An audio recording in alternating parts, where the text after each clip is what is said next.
nakwambia yule dada. Dada gani? Yule binti sijui nani yule, sijui anaitwa nani yule, anaikadati fulani hivi. Namjua. Yule dada anatisha. Mimi siamini, yani siamini mimi. Maneno yako wewe naona ya uongo. Sisi wenzako yule dada tunamuogopa. Siku tulikuwa tunatoka shuleni, tukakutana naye pale. Yule dada ni anatisha, tulikimbia hivyo na leo tulitoa mbio. Shoga yangu yule dada ukae naye mbali. Yaani sisi hapa unavyotuona tunamuogopa. Hata ukitokea mtihani yule dada hajazila, anaandikiwa na mizimu yake, ana mizimu yake. Mizimu gani tena hiyo? Sasa hata tuijui, anaijua yeye mwenyewe inayomjazia hiyo mizimu yake, sijui inayomwandikia. Mambo zenu.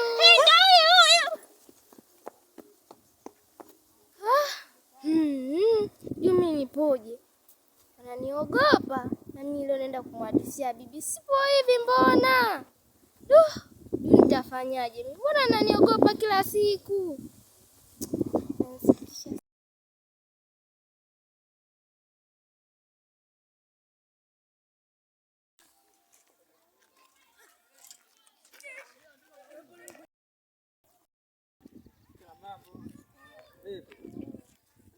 Basi ipo. Ndio vipi? Ndio.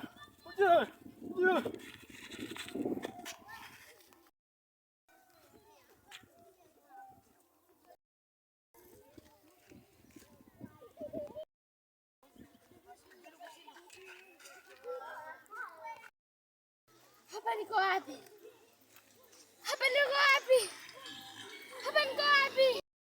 Nyumbani. Alafu mkaka katoka wapi?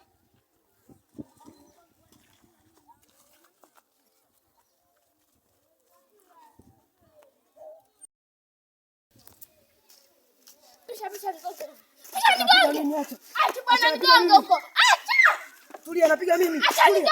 Tulia, anapiga mimi. Tulia. Acha nipige mimi. Sogea nigonge. Acha anapiga mimi. Tulia. Tulia, anapiga mimi. Tulia. Napiga mimi. Acha. Tulia, anapiga mimi. Acha. Napiga mimi. Unajua sana eh? Piga mimi. Unajiona mamba? Napiga mimi. Unajiona? Napiga mimi. Achilia. Siachii, napiga mimi. Ai! Mbona sioni? Sioni, nisaidie.